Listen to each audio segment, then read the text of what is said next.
Parlons bien, parlons de notre troisième pilote français en Formule 1, Isaac Hadjar. Il a 20 ans, il pilotera chez Racing Bulls et il portera le numéro 6. C'est le dernier pilote à avoir été confirmé pour 2025 et évidemment c'est un grand moment pour lui. Mais comment est-il arrivé en F1 ? Isaac, c'est un parcours fédéral assez classique. Karting, F4, où il s'en sort très bien, puis la FRECA qui va changer sa carrière. Il fait 2 courses impressionnantes à Barcelone et Monaco, Helmut Marko le repère, il devient un pilote Red Bull. En 2022, il passe en F3 où il fait une saison sur laquelle il est proche du titre, mais termine finalement P4. L'année suivante, il monte en F2 et passe, je cite, la pire saison de sa carrière. Mais il se console avec 2 FP1 en F1 que Red Bull lui donne. Et puis il y a 2024. Toujours en F2, il joue le titre jusqu'au bout, gagne 4 courses longues et montre une vitesse impressionnante. En vrai, il perd ce championnat essentiellement à cause de problèmes sur la voiture, faut le préciser. Donc Isaac n'est pas titré, mais Isaac a prouvé, et Isaac est monté. Red Bull a sorti Pérez, et la porte s'est ouverte. Il est le protégé d'Helmut Marko. Dans la filière Red Bull, il était le candidat logique pour prendre ce baquet. Maintenant, cette saison à venir. Perso, je pense qu'il va être très intéressant à suivre. Il a un caractère très fort, beaucoup de vitesse, et une force mentale qui va, je pense, l'aider dans son boulot. Comme il le dit, il a la tête bien faite,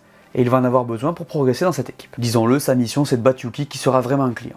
Il a montré qu'il était solide le samedi et le dimanche, donc faudra qu'Isaac prenne le max d'apprentissage de lui tout en faisant tout pour le battre. C'est probablement la dernière saison de Yuki avec cette équipe à cause de la fin du partenariat avec Honda. Cette saison sera hyper importante pour Isaac dans l'optique de son futur. En vrai, avec 2026 qui arrive, tout est possible. Lawson pourrait ne pas faire l'affaire, Max peut aussi quitter l'écurie mère, pas mal de choses qui pourraient aller dans son sens si cette saison se passe bien. Moi perso, je pense qu'il y aura pas mal de challenges au début, mais qu'une fois qu'il sera en vitesse de croisière, il ira régulièrement plus vite que Yuki. Vous pensez qu'il pourra le battre, vous ?